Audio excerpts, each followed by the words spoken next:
আসসালামু আলাইকুম ক্লাস 9। আজকে আমি তোমাদের খেয়া ও আকাশে 7টি তারা কবিতার প্রশ্ন আলোচনা করব। আমরা দুটো কবিতা অলরেডি আলোচনা করেছি। খেয়া কবিতা আলোচনা হয়ে গেছে, আকাশে 7টি তারা এই কবিতাও আলোচনা করেছি। তোমরা অবশ্যই দেখবে। এতদিন তোমরা জানি যে অ্যাক্টিভিটি টাস্কে ব্যস্ত ছিলে, কিন্তু কবিতাগুলো আলোচনা অবশ্যই দেখবে। দুটো কবিতার আলোচনা গ্রুপে দিয়েছি, দেখবে। একটা হচ্ছে খেয়া, বিশ্বকবি রবীন্দ্রনাথ ঠাকুরের লেখা খেয়া কবিতা, আর একটা হচ্ছে আকাশে 7টি তারা, কবি জীবনানন্দের প্রকৃতি চেতনার পরিচয় কিভাবে পাওয়া যায়, সান্ধ্য প্রকৃতির যে অসামান্য রূপ তিনি বর্ণনা করেছেন আকাশে 7টি তারা কবিতায় কবি জীবনানন্দ দাশ, সে কবিতাটাও আলোচনা করেছি। আজকে তার প্রশ্ন নিয়ে আলোচনা করব। এই যে খেয়া ও আকাশে 7টি তারা, এই কবিতার প্রশ্ন নিয়ে আলোচনা সকলে দেখো। এবং শুধু তাই নয় যে খেয়া কবিতা এবং আকাশে 7টি তারা কবিতার প্রশ্ন আলোচনা তো করবই, তার সঙ্গে সঙ্গে কিছু কিছু প্রশ্ন আছে যেগুলোর উত্তর আলোচনা করব। দু একটা প্রশ্ন আছে তোমাদের সুবিধার্থে যেগুলোর উত্তর আলোচনা করব, ঠিক আছে? এবং খেয়া ও আকাশে 7টি তারা কবিতার প্রশ্ন আলোচনা আমাদের আজকের মূল বিষয়। তার সঙ্গে সঙ্গে দু একটা প্রশ্নের উত্তর আলোচনা করব। আরেকটা বলি, সামনের সপ্তাহে অবশ্যই গুগল মিটে ক্লাস হবে, টাইম জানিয়ে দেওয়া হবে। সন্ধ্যা 7টা থেকে গুগল মিটে আমি ক্লাসগুলো নেব। এবার ক্লাস যদি কিছু গুগল মিটে নিই আর দু একটা ইউটিউবেও নেব, ঠিক আছে? সকলের সুবিধার্থে। তো অবশ্যই আশা করছি তোমরা সকলে থাকবে প্রেজেন্ট গুগল মিটে ক্লাসে। সেখানে ব্যাকরণ আলোচনা হবে, সেখানে তোমাদের সমস্যা সমাধান হবে, ঠিক আছে? প্রথমে আমরা খেয়া কবিতার প্রশ্ন নিয়ে আলোচনা করব।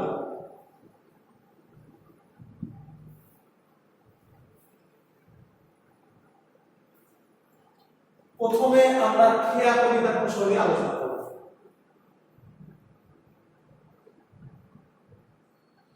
খেয়া কবিতার প্রশ্ন আলোচনা।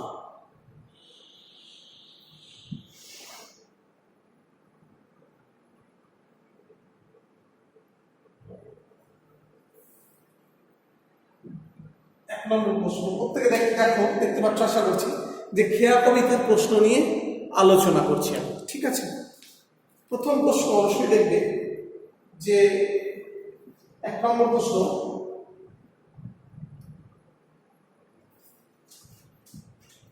পৃথিবীতে কত দ্বন্দ্ব কত সর্বনাশ? পৃথিবীতে কত দ্বন্দ্ব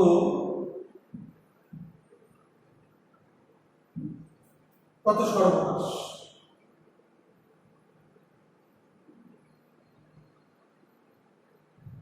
পৃথিবীতে কত দ্বন্দ্ব কত সর্বনাশ, এই কথা বলতে কবি কি বুঝিয়েছেন? আমি কিন্তু জাস্ট প্রশ্ন নিয়ে আলোচনা করছি আজকে। আমরা কবিতার আলোচনা করেছি ডিটেলসে, সেখানে অবশ্যই ভিডিওটা দেখবে। এরপরের পার্ট আকাশে 7টি তারা, সেটাও আলোচনা করেছি, সেটাও দিয়েছি, অবশ্যই দেখবে। পৃথিবীতে কত দ্বন্দ্ব কত সর্বনাশ, এই কথা বলতে কবি কি বুঝিয়েছেন অবশ্যই খাতায় প্রশ্ন করে লিখে নাও। এবং এখানে করছি কি, এখানে আলোচনা করে দিচ্ছি, কিছু কিছু প্রশ্নের উত্তর আলোচনা করবো আমরা। ওই জন্য দেখো, পৃথিবীতে কত দ্বন্দ্ব কত সর্বনাশ, এই কথা বলতে কবি কি বুঝিয়েছেন?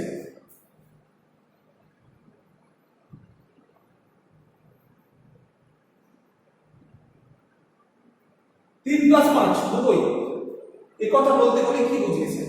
ঠিক আছে, 3, 5 দুটোই আলোচনা করছি আমরা। 2 নম্বর প্রশ্ন দেখো, 2 তীরে 2 গ্রাম আছে জানা শোনা। সব ডিটেইলস আলোচনা করেছি, ভিডিওটা দেখলে বুঝতে পারবে। ক্লাসটা নিয়েছি, সেখানেই দেখতে পাবে। 2 তীরে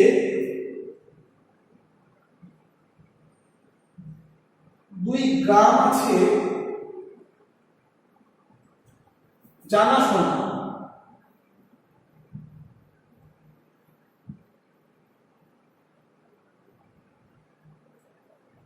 দুই তীরে 2 গ্রাম আছে জানা শোনা। আমি আবারও বলছি, ক্লাসটা অবশ্যই দেখবেন, তাহলে বুঝতে পারবে। প্রশ্নগুলো কিছুই নয়, একদম সোজা প্রশ্ন। আমি ক্লাসে ডিটেলস আলোচনা করেছি, প্রশ্নগুলো দিচ্ছি জাস্ট আছে। দুই তীরে দুই গ্রাম আছে জানাশোনা, এই জানাশোনার অন্তর্নিহিত অর্থ বুঝিয়ে দাও। এই জানাশোনা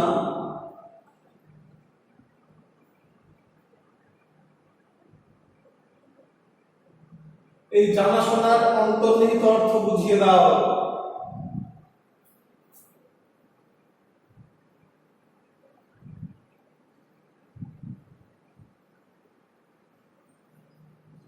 অন্তর্নিহিত অর্থ বুঝিয়ে দাও।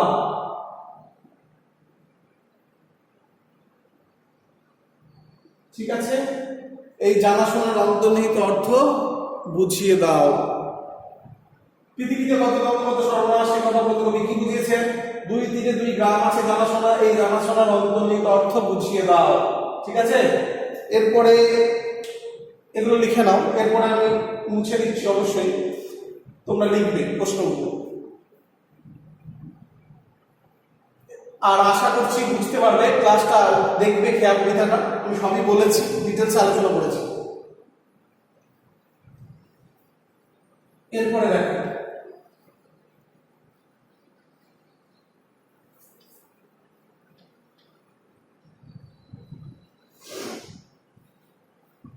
তিন নম্বর প্রশ্ন।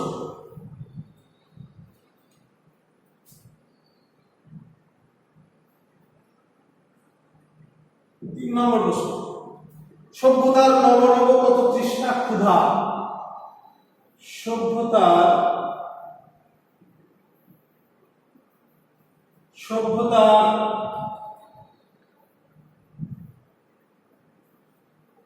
নবনব কত তৃষ্ণা ক্ষুধা।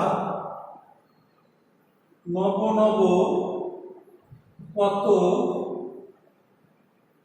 তৃষ্ণা ক্ষুধা।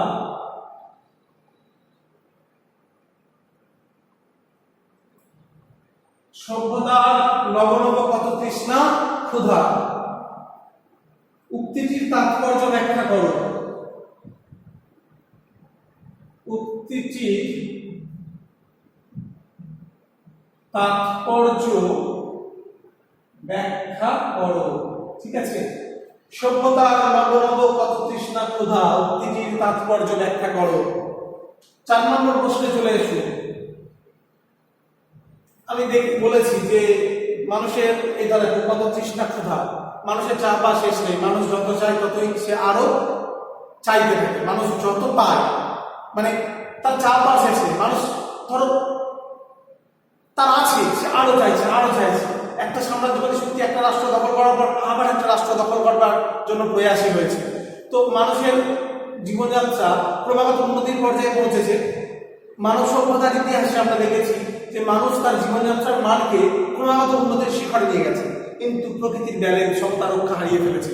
প্রকৃতির এই যে ক্রমাগত উন্নতি যেমন ভাবে মানুষের চাপা বাড়িয়ে দিয়েছে, মানুষ এক জায়গায় তার সন্তুষ্ট চিত্তে সামান্য পরিমাণ কিছু নিয়ে বা তার যতটুকু আছে সেটুকু নিয়ে সে শান্তি লাভ করে না, সে আরো চায়।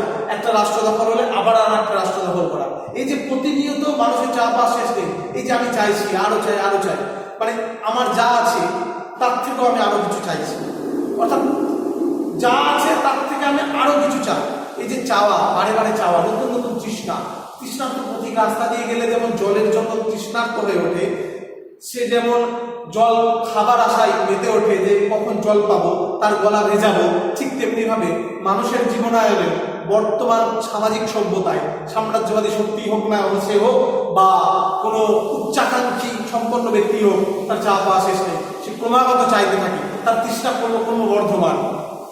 মানব সভ্যতার ইতিহাসে আমরা দেখতে পাই। তো এটা একদিকে যেমন সমাজের এই যে সমাজের অগ্রগতি একদিকে যেমন কল্যাণকর, ঠিক তেমনি অন্যদিকে হানিকরও আছে। একদিকে যেমন অমৃতের রূপ সঞ্চার করে, ঠিক আছে, সুন্দর একটা রূপ সঞ্চার করে যে জীবনযাত্রার মান উন্নতি হয়েছে, অন্যদিকে প্রকৃতির অমঙ্গল সূচক রূপকেও কিন্তু সে কি করে না সৃষ্টি করে। প্রকৃতির অমঙ্গল সূচক রূপকেও সে ওই তার চাহিদার ক্রমবর্ধমানতায় সে যখন বারে বারে চাইছে, তখন কিন্তু তার এই যে বারে বারে নতুন নতুন তৃষ্ণা জাগ্রত হওয়া, আরো চাই আরো চাই। তো এখানেও কিন্তু সমাজের অমঙ্গলকর দিকটা ফুটে উঠেছে, যাকে কবি কি বলেছেন, হলাহল অর্থাৎ বিষ। কেন না, মানুষ যখন সাম্রাজ্যবাদী শক্তি যখন চাইবে, ঠিক আছে, যখন সে বলবে আমার আর একটা রাষ্ট্র দখল করার ইচ্ছা যার জেগেছে, এটা তো হয়েছে, বা তখন কি করবে না, নিম্নবিত্ত সম্প্রদায় যারা দিন আনে দিন খায় তাদের কি করবে, অত্যাচার করবে তাদের উপর, কিংবা সাম্রাজ্যবাদী শক্তি আর একটা রাষ্ট্র দখল করবার জন্য যুদ্ধ করবে, যুদ্ধ লাগাবে মানুষে মানুষে, অনেক মানুষের প্রাণ যাবে। এটা কিন্তু সমাজের অমঙ্গল সূচক দিক, এই দিকটাও কিন্তু তুলে ধরেছেন, যাকে কবি কি বলছেন, অভিনব হলাহল। আর জীবনযাত্রার মানের উন্নতি, সেটা তো অমৃতের আশ্বাস যেমন দেয়, এটা পৌরাণিক একটা কাহিনী তুলে ধরেছেন। আমি কবিতাটা আলোচনা করেছি, তোমরা অবশ্যই বুঝতে পারবে। তারপরে দেখো 4 নম্বর,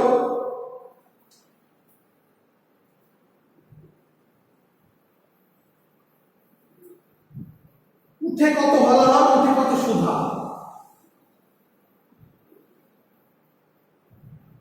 উঠে কত হলাহল, উঠে কত হলাহল, উঠে কত সুধা। উঠে কত সুধা, উঠে কত হলাহল, উঠে কত সুধা। কোন প্রসঙ্গে কবি এই মন্তব্যটি করেছেন?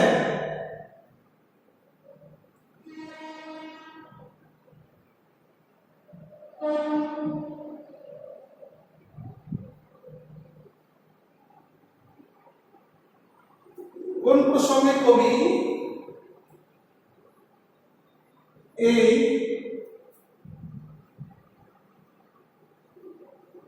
মন্তব্যটি করেছেন?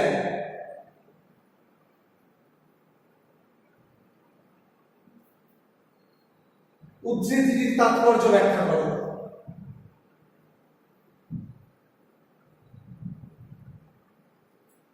উদ্ধৃতিটির তাৎপর্য ব্যাখ্যা করো।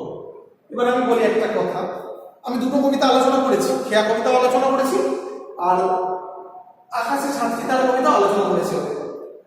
আমরা প্রশ্নগুলো দিচ্ছি, প্লাস কবিতা ছোট ছোট প্রশ্নগুলো কোথা থেকে নেওয়া হয়েছে, উৎস সব আলোচনা করেছি আমি কবিতা আলোচনার যখন কবিতা আলোচনাটা করেছি।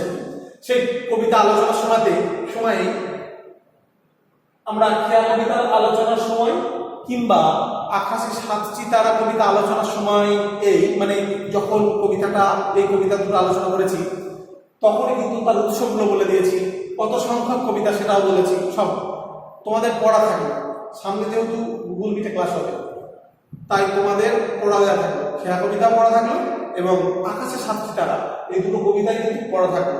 আমি পড়া ধরবো সামনের দিকে, শর্ট প্রশ্ন বা বড় প্রশ্ন আমি কিন্তু পড়া ধরবো। আমি দেখবো কারা পড়া করেছে, অবশ্যই সকলে প্রেজেন্ট থাকবে এবং আমি কিছু কিছু প্রশ্ন ধরবো। খেয়া কবিতা যখন পড়িয়েছি ঠিক সেই সময় তার উৎসগুলো বলেছি, আকাশে সাতটি তারা কবিতা যখন পড়িয়েছি ঠিক সেই সময় তার উৎসগুলো বলেছি। ঠিক আছে, পড়া দেওয়া থাকবে। আচ্ছা, সভ্যতা নবনব তৃষ্ণা ক্ষুধা, উদ্ধৃতি তাৎপর্য ব্যাখ্যা করো। এরপরে 4 নম্বর প্রশ্ন, উঠে কত হলাহল, উঠে কত সুধা। কোন প্রসঙ্গে কবি এই মন্তব্যটি করেছেন, উদ্ধৃতির তাৎপর্য ব্যাখ্যা করো। ঠিক আছে, এরপরে দেখো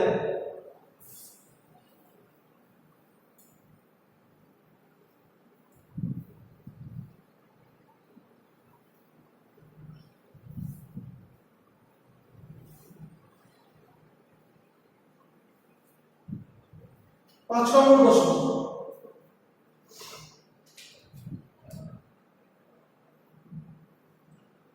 এই খেয়া চিরদিন চলে নদীর স্রোতে। এই খেয়া চিরদিন চলে, আমি আবার বলছি সামনের দিক পড়া ধরবো খেয়া এবং আকাশে সাতটি তারা কবিতা। এই খেয়া চিরদিন চলে নদীর স্রোতে, উদ্ধৃতিটির তাৎপর্য বিশ্লেষণ করো। আমি খেয়া কবিতা আলোচনার সময়েই সব ডিটেলসে আলোচনা করেছি। উদ্ধৃতিটির তাৎপর্য বিশ্লেষণ করো। অবশ্যই প্রশ্নগুলো লিখে নেবে। সামনের দিন গুগল মিটে লাইভ ক্লাসে তোমাদের পড়া ধরবো। এই খেয়া চিরদিন চলে নদীর স্রোতে, উদ্ধৃতিটি তাৎপর্য বিশ্লেষণ করো। 6 নম্বর প্রশ্ন, সোনার মুকুট কত ফুটে আর টুটে? রাজা আসে রাজা যায়, এই কবিতাটা দিয়ে আমি ব্যাখ্যা করেছি, অবশ্যই দেখবে। সোনার মুকুট খেয়া কবিতাটা দেখো, ভালো করে বুঝতে পারবে কত ফুটে আর টুটে।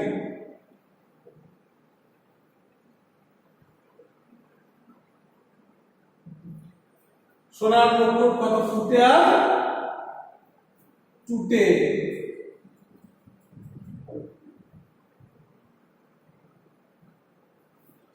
মন্তব্যটি ব্যাখ্যা করো, মন্তব্যটি ব্যাখ্যা করো। ঠিক আছে, সোনার মুকুট কত ফুটে আর টুটে। দেখো, এই খেয়া চিরদিন চলে নদীর স্রোতে, উদ্ধৃতিটির তাৎপর্য বিশ্লেষণ করো। তারপরে দেখা আছে সোনার মুকুট কত ফুটে আর টুটে, মন্তব্যটি ব্যাখ্যা করো। ঠিক আছে, এরপরে দেখো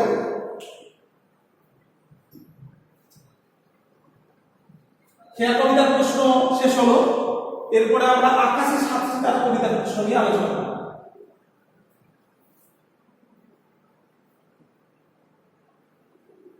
আকাশে সাতটি তারা কবিতার প্রশ্ন আলোচনা।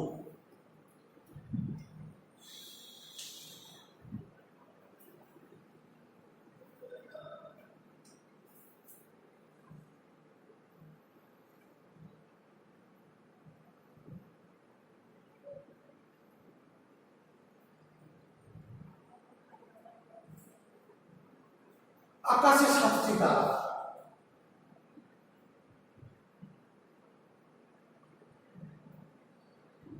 আকাশে সাতটি তারা কবিতার প্রশ্ন আলোচনা। দেখা যাচ্ছে আকাশে সাতটি তারা কবিতার প্রশ্ন আলোচনা। ঠিক আছে,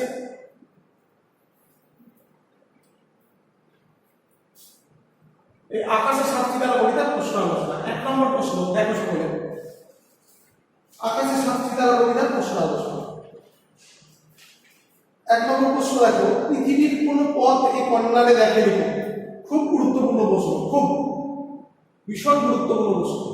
আমি যখন ক্লাসে আকাশে সাতটি তারা কবিতা আলোচনা করেছি তখন দেখেছিলাম বা আলোচনা করেছি, কবিতাটা দেখতে পাবে যে বাংলার সান্ধ্য প্রকৃতির অর্থাৎ সন্ধ্যা অপরূপ এক রূপ বর্ণনা করেছেন জীবনানন্দ দাশ, এবং সেই অপরূপ সন্ধ্যার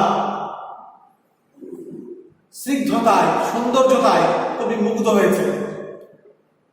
আর সেই অন্ধকারকে, এই যে নেমে আসা অন্ধকার সন্ধ্যায়, তাকে এক কেশবতী কন্যার চুলের সঙ্গে, ঘন কালো চুলের সঙ্গে তুলনা করেছেন। তো আমি বলেছি যে শান্ত প্রকৃতির অর্থাৎ সন্ধ্যার যে রূপ বর্ণনা জীবনানন্দ দাশ করেছেন দেখতে পাবে, তাকে কবি কন্যার সঙ্গে তুলনা করছেন। ঠিক আছে, এক কন্যার কেশবতী চুলের সঙ্গে তুলনা করছে। তার যে অন্ধকার নেমে আসা, অর্থাৎ অন্ধকার কালো, কেশবতী চুল, একজন রূপসী নারীর কেশবতী চুল, ঘন কালো চুল, সেটাও কালো, তার সঙ্গে জাস্ট তুলনা করছেন। আর এই কন্যা বলতে কোনো নারী নয়, বাস্তবের কোনো নারী নয়, সন্ধ্যাকে, এই যে শান্ত প্রকৃতির রূপ বর্ণনা, যাকে কন্যার সঙ্গে তুলনা করছেন। আমি বলেছি কবিতাটা দেখলেই বুঝতে পারবেন। তো পৃথিবীর কোনো পথ, পৃথিবীর কোনো পথ এ কন্যারে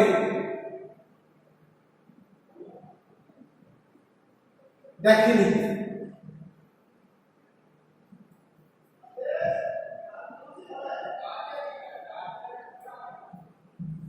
পৃথিবীর কোন পথ এই কন্যারে দেখেনি।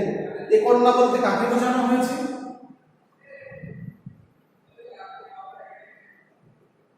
এই কন্যা বলতে কাকে বোঝানো হয়েছে আমি এখনই বললাম, বা কবিতাটা অবশ্যই যদি দেখো বুঝতে পারবে। আমি শিওর যে তোমরা পারবে, কোনো সমস্যা হবে না। কবিতাটার আলোচনা দেখো, এই কন্যা বলতে কাকে বোঝানো হয়েছে?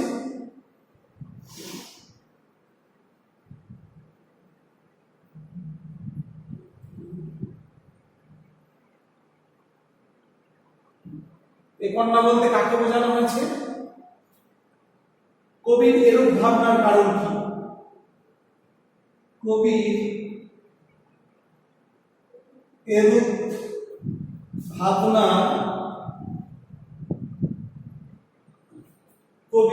ভাবনার কারণ কি?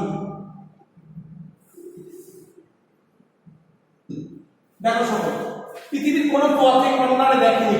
এই কন্যা বলতে কাকে বোঝানো হয়েছে? কবির এরূপ ভাবনার কারণ কি? ঠিক আছে, লিখে নাও। এরপরে 2 নম্বর প্রশ্ন। আমি কিন্তু পড়া দিচ্ছি এগুলো সামনের দিন গুগল মিটে সন্ধ্যা 7টার সময় অবশ্যই পড়া ধরবো। খুব ভালো করে মনোযোগ দিয়ে পড়াশোনা করো, কবিতা আলোচনা করে দেখো, শিওর পারবে। 2 নম্বর প্রশ্ন।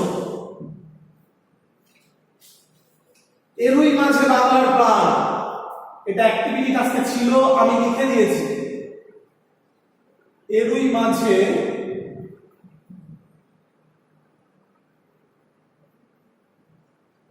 বাংলার প্রাণ, এটা অ্যাক্টিভিটি আজকের প্রশ্ন, খুব গুরুত্বপূর্ণ প্রশ্ন। আমি এটা লিখে দিয়েছি তোমাদের, তোমরা দেখবে। কবিতাটা আলোচনার সময় বুঝিয়েছি, আর এর উত্তরটাও আমি লিখে দিয়েছি। ভালো করে দেখো। এরই মাঝে বাংলার প্রাণ, কবি কোথায় কিভাবে বাংলার প্রাণ অনুভব করেছেন আলোচনা করো। কবি কোথায় কিভাবে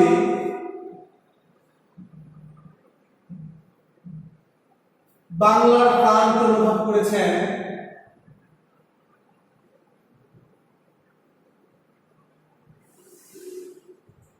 কবি কোথায় কিভাবে বাংলার প্রাণকে অনুভব করেছেন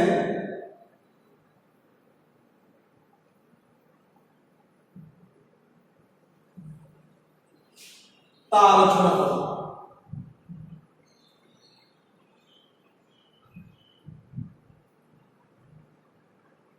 তা আলোচনা করো। দেখো, এরই মাঝে বাংলার প্রাণ, কবি কোথায় কিভাবে বাংলার প্রাণকে অনুভব করেছেন তা আলোচনা করো।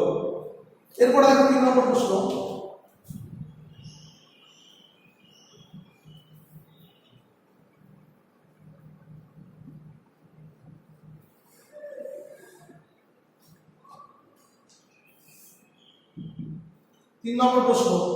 আকাশে 7টি তারা কবিতায় কবি জীবনানন্দের প্রকৃতি চেতনার পরিচয় দাও। আকাশে 7টি তারা কবিতায়, আকাশে 7টি তারা কবিতায় কবি জীবনানন্দের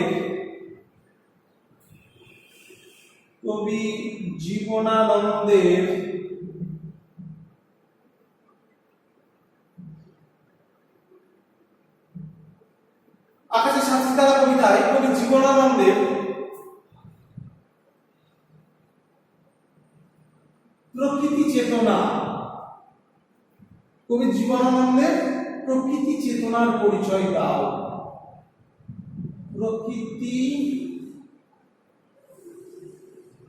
প্রকৃতি চেতনার পরিচয় দাও, অর্থাৎ শান্ত প্রকৃতি, সন্ধ্যার যে রূপ বর্ণনা,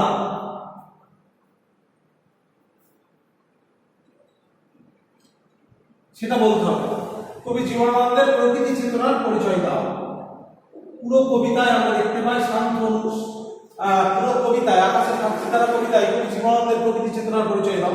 আমরা পুরো কবিতায় দেখতে পাই, আকাশে 7টি তারা কবিতায়, যে বাংলার শান্ত অনুগত নীল সন্ধ্যার যে অসামান্য রূপ কবি ব্যাখ্যা করেছেন। আমি সেটা ডিটেলসে আলোচনা করেছি, কিভাবে একটা কন্যার সঙ্গে তুলনা করছি, আমি সব বলেছি। তো সেটার পরিচয় দিতে হবে, ঠিক আছে। আকাশে 7টি তারা কবিতায় কবি জীবনানন্দের প্রকৃতি চেতনার পরিচয় দাও। বাংলার প্রকৃতি কিভাবে ভালোবাসছেন, বাংলার প্রকৃতিতে যে সমস্ত অনেক কিছু আছে, সেটা নরম ধানের গন্ধ হতে পারে, সেটা কিশোরীর চাল ধোয়া ভিজে হাতের গন্ধ হতে পারে, লাল লাল বটফলের ক্লান্ত নীরবতার গন্ধ হতে পারে, ঠিক আছে, হাঁসের পালক, চাঁদা, সরকুচি, আমি সব আলোচনা করেছি, যেগুলো প্রকৃতির সৌন্দর্য বৃদ্ধি করেছে। বাংলার এবং প্রাণ, সেগুলো বলতে হবে। আকাশে 7টি তারা কবিতায় কবি জীবনানন্দের প্রকৃতি চেতনার পরিচয় দাও। এমনকি শান্ত প্রকৃতির সঙ্গে কৃষ্ণবতী কন্যার ঘন কালো চুলের সঙ্গে তুলনা করছেন কবি।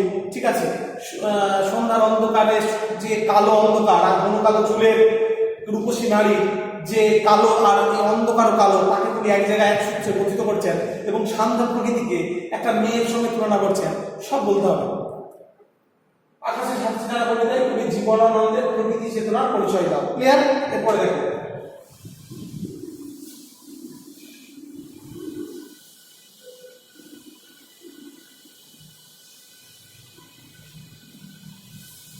4 নম্বর, আসিয়াছে শান্ত অনুগত বাংলার নীল সন্ধ্যা। আসিয়াছে শান্ত অনুগত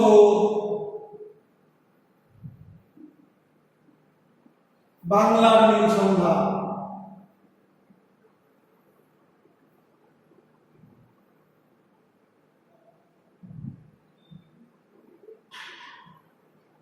আসিয়াছে শান্ত অনুগত বাংলার নীল সন্ধ্যা।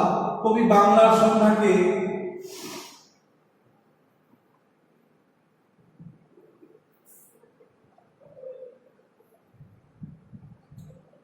শান্ত অনুগত নীল বলেছেন কেন, ব্যাখ্যা করো। শান্ত অনুগত নীল কেন বলেছেন? এটা অবশ্যই 3 নম্বরের প্রশ্ন, 5 নম্বর। শান্ত অনুগত নীল কেন বলেছেন?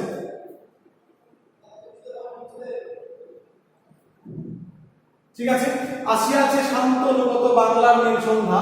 কবি বাংলার সন্ধ্যাকে শান্ত অনুগত নীল কেন বলেছেন?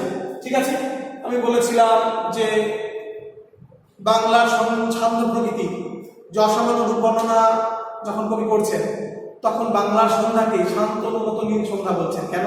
আমরা জানি গ্রাম বাংলার যে জীবন, পল্লী বাংলার গ্রামের মানুষের যে জীবনায়ন, সেখানে কোনো কোলাহল নেই। শহরের যে হট্টগোল, কোলাহল, চিৎকার, গ্রাম বাংলার গ্রামীণ জীবনের মানুষের মধ্যে সেই হট্টগোল, চিৎকার, চেঁচামেচি লক্ষ্য করা যায় না। তাদের জীবনায়ন শান্তভাবে পরিচালিত হয়, সবকিছু যেন একটা শান্ত স্নিগ্ধ ভাব বিরাজ করে। তো বাংলার সন্ধ্যা যখন নেমে এসেছে, গোধূলি পর্ব যখন শেষ হওয়ার সময়, ঠিক সেই সময় আস্তে আস্তে সন্ধ্যা তার অন্ধকার নিয়ে কাঁঠাল, জাম, হিজলের গাছকে স্পর্শ করে চুমা দিয়ে যখন তার আগমন বার্তা ঘোষণা করেছে, সেই যে শান্ত পরিবেশ বাংলার, সেটাকেই কবি বলছেন শান্ত অনুগত। এবং যে নীল কেন না, আমরা জানি যে সূর্য ডুবে যাচ্ছে, ঠিক আছে, এবং তার সঙ্গে সঙ্গে অস্পষ্ট আবছায়া, এই যে পরিবেশ দেখা দিয়েছে, অস্পষ্ট আলো, তার সঙ্গে গাছপালার যে সবুজ, গাছপালা সবুজের যে ছায়া পড়ছে, ঠিক আছে, সে আলো, তো একটা নীলাভ তৈরি হয়েছে, নীল। এই জন্য কবি বলছেন শান্ত অনুগত বাংলার নীল সন্ধ্যা। ঠিক আছে, এটা বলবে, ব্যাখ্যা করবে। লাস্ট প্রশ্ন,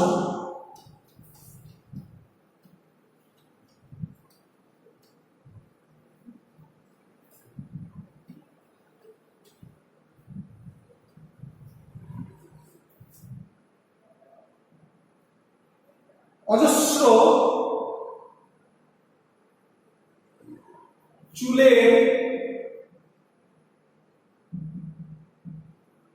চুমা হিজলে, অর্থাৎ মেয়ে রূপে কল্পনা করেছে সন্ধ্যাকে, এবং সেই সন্ধ্যাকে মেয়ে রূপে কল্পনা করেছেন। সেই যে সন্ধ্যার অন্ধকার যেটা কালো, আর ঘন কালো চুল, রূপসী নারী যে কালো চুল, তার সঙ্গে তুলনা করছেন। এবং অন্ধকার যখন হিজল, জাম, কাঁঠালের পাতাকে স্পর্শ করে নেমে আসছে, কবির কাছে মনে হচ্ছে যেন ওই সুন্দরী রূপসী নারী চুলের চুমা ঝরে পড়ছে। এটা বলবে। এই যে প্রকৃতিকে কেন্দ্র করে, প্রকৃতির সৌন্দর্যকে ব্যাখ্যার মধ্য দিয়ে, এই যে বাংলার রূপ প্রকৃতির যে অসামান্য রূপ কবি তুলে ধরেছেন, কল্পনাকে আশ্রয় করে, উপমা টেনে, কোনো সুন্দরী নারীর ঘন কালো চুলের উপমা টেনে, এটা অসামান্য, আমরা মুগ্ধ হয়ে যায়। অজস্র চুলের চুমা হিজলে, কাঁঠালে,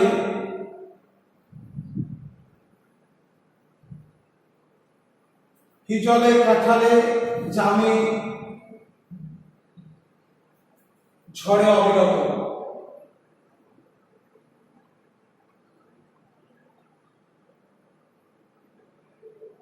অজস্র চুলের চুমা হিজলে কাঁঠালে জামে ঝড়ে অবিরত।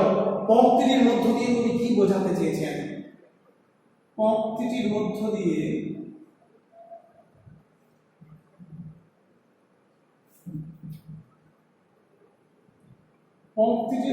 দিয়ে কবি কি বোঝাতে চেয়েছেন?